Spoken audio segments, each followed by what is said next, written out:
오늘은 정신질환의 종류 그 6번째 시간 불안장애에 대해서 살펴보도록 하겠습니다.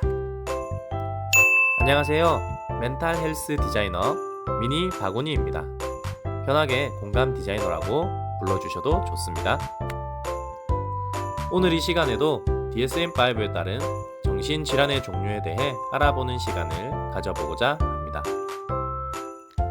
누구나 경험할 수 있는 질병이기에 정신질환에 대한 기본적인 정보들을 안다는 것은 여러모로 꽤 도움이 되는 일이라고 생각합니다. 그럼 지금부터 DSM-5에 따른 정신질환의 종류 가운데 불안장애와 관련된 내용을 한번 살펴보도록 하겠습니다. 그럼 출발!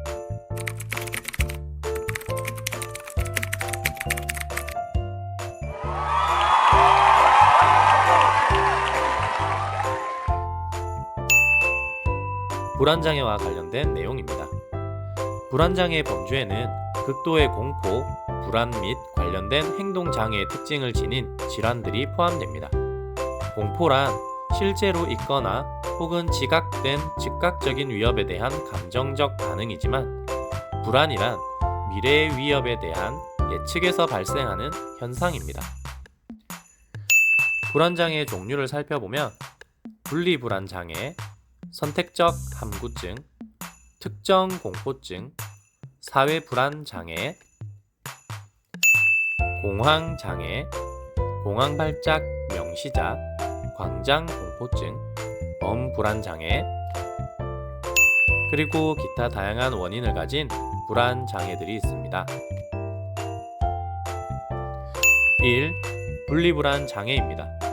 진단적 특징을 살펴보면 주요 특징은 집이나 애착 대상과의 분리에 대한 과도한 공포와 불안입니다. 발달과 경과를 살펴보면 애착 대상으로부터 분리불안이 증가되는 시기는 정상적인 영유아기 발달 과정의 한 부분이며 안전한 애착 관계의 발달을 의미합니다. 예를 들면 생후 12개월 전후에 아이가 낯선 사람에 대한 불안으로 힘들어하는 모습 등을 살펴볼 수 있습니다. 분리불안 장애는 학령 전기를 포함한 아동기에서 발생할 수 있으며 청소년기의 발병은 드문 편입니다. 많은 수의 분리불안 장애 성인은 분리불안 장애의 증상은 기억하지만 언제부터 발병했는지는 잘 기억하지 못합니다. 2. 선택적 함구증입니다. 진단적 특징을 살펴보면 사회적 관계에서 사람을 만났을 때 선택적 함구증 아이들은 먼저 말을 꺼내지 못하거나 혹은 사람들 말에 대답하지 못합니다. 다른 아동이나 성인과의 사회적 상호작용에서 말이 없게 됩니다. 발달과 경과에 대해 살펴보겠습니다. 주로 5세 이전에 발병합니다. 사회공포증이 동반된 경우 선택적 함구증은 사라질 수 있으나 사회공포증의 증상들은 남을 수 있습니다. 3. 특정 공포증입니다. 진단적 특징을 살펴보면 이 질환의 특징은 공포와 불안이 특정한 상황이나 대상에만 국한된다는 것입니다. 진단 기준을 만족하기 위해서 공포와 불안은 강렬하고 극심해야 합니다. 특정 공포증의 또 다른 특징은 공포 자극을 만났을 때 거의 대부분 공포나 불안이 발생한다는 것입니다. 발달과 경과에 대해서 살펴보도록 하겠습니다. 특정 공포증은 때때로 동물에게 공격당하거나 엘리베이터에 갇히는 등의 외상성 사건 이후나 다른 사람들의 외상성 사건, 예를 들면 누군가가 익사하는 것 등을 목격한 이후, 또한 지하철에서 공황 발작을 경험하는 등의 예상치 못한 공황 발작이 공포 상황에서 발생한 이후거나 비행기 추락 등에 대한 언론의 과도한 보고 등의 정보 전달을 받은 이후에도 발생할 수 있습니다. 하지만 많은 특정 공포증 환자는 그들의 공포증이 시작된 특정 원인을 기억하지 못합니다. 특정 공포증은 주로 어린 시절에 발생하고 대부분의 경우 10세 이전에 발생합니다. 4. 사회불안 장애입니다. 진단적 특징을 살펴보면 핵심적 특징은 다른 사람들에게 면밀하게 관찰될 수 있는 사회적 상황에 대해 극심한 공포와 불안을 느낀다는 것입니다. 사회적인 상황은 거의 대부분 공포와 불안을 일으킵니다. 장애 기간은 전형적으로 6개월 이상 지속됩니다.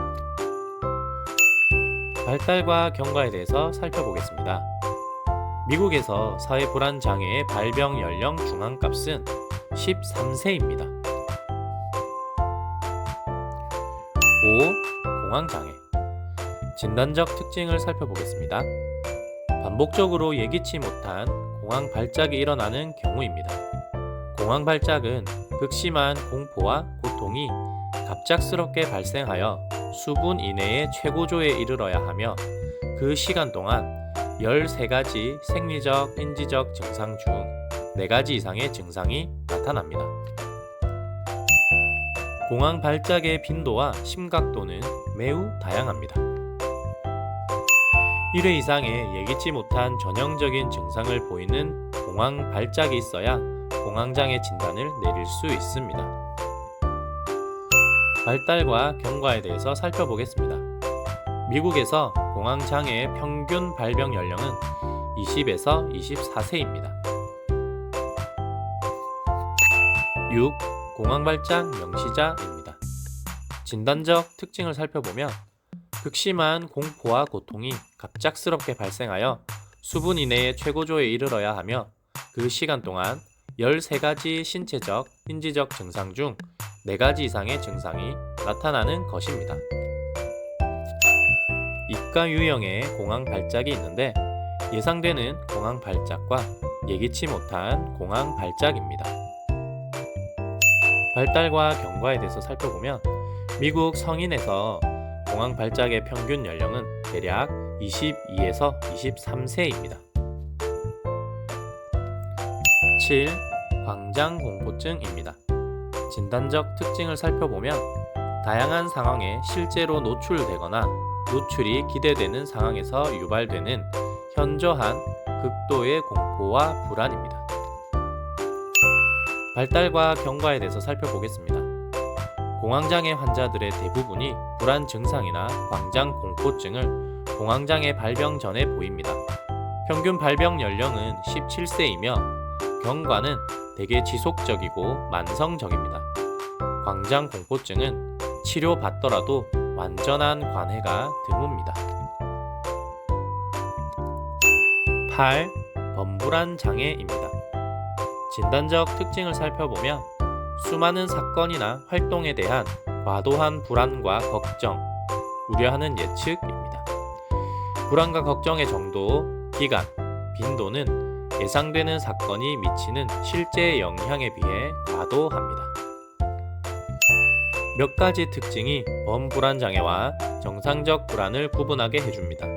첫째, 범불안 장애에서의 불안은 정도가 과도하고 전형적으로 정신사회적 기능을 현저하게 방해합니다.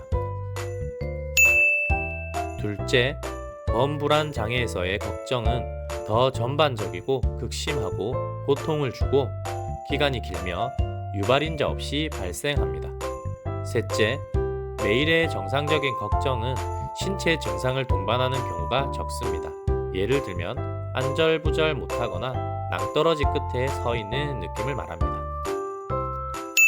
범불안 장애 환자들은 지속적인 불안과 그에 동반된 사회적, 직업적, 다른 중요한 영역에서의 기능 손상에 따른 주관적 고통을 보고합니다. 발달과 경과에 대해서 살펴보겠습니다. 범불안 장애 환자의 많은 수가 삶 전반에서 불안하고 예민하다고 보고합니다. 범불안 장애의 평균 발병 연령은 30세입니다. 범불안 장애의 임상적 증상은 일생 동안 거의 일관적입니다.